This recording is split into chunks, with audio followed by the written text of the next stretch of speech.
Overview for those who need it. March 26, 2021 by Anna von Reitz. Text-to-voice synthesis provided by Vidnami.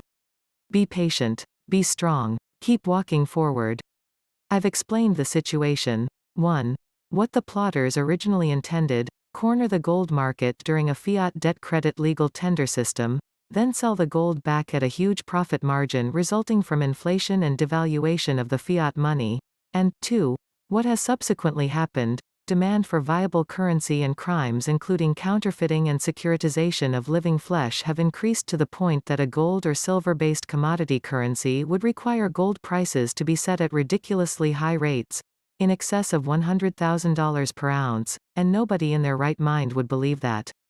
So here we sit. The numbnuts in charge are so lacking in vision and creativity that their solutions involve catastrophic disruption, killing their creditors, enslaving the world population to serve as collateral for their debts, and more fraud. They just don't get it. Fraud vitiates everything. It vitiates treaties. It vitiates international law. It vitiates handshakes. And no, you can't give someone something that doesn't belong to you in payment of your debts. That is known as embezzlement and theft. These are things that are so simple, and yet, full-grown men and women who have spent their lives in responsible positions in the military, in government, in international diplomacy, doctors, lawyers, and Indian chiefs, don't get it. This is largely a bookkeeping boondoggle of epic proportions, caused in part by the decision of the U.S. government to adopt a new bookkeeping system known as double accrual accounting after the Second World War. This is more popularly known as keeping two sets of books, and it allowed the appearance of insurmountable debts on one side of the ledger, while hiding even more unimaginable credits, slush funds, on the other. So it's a crisis on paper, and all that really needs to be resolved is 1. A degree of amnesty, 2. Balancing the books, and 3. Who controls things going forward, and, no, it should not be the same people who created the mess in the first place. I have suggested a moderate and common-sense approach that 1. Holds harmless the vast majority of those who implemented and ran this system in ignorance. 2. Restoration of our complete traditional government. 3. Creation of an honest world currency in addition to national currencies.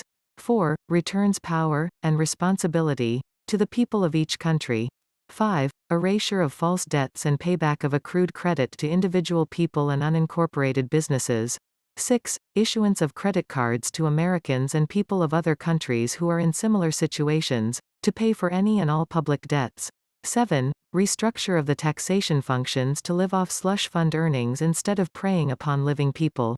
8. Liquidation of offending corporations and punishment of corporation officers who have acted in a lawless and predatory manner against the public good. 9. Complete overhaul and migration, transition of the courts and court systems. 10. Simplification and retasking of the bureaucracy.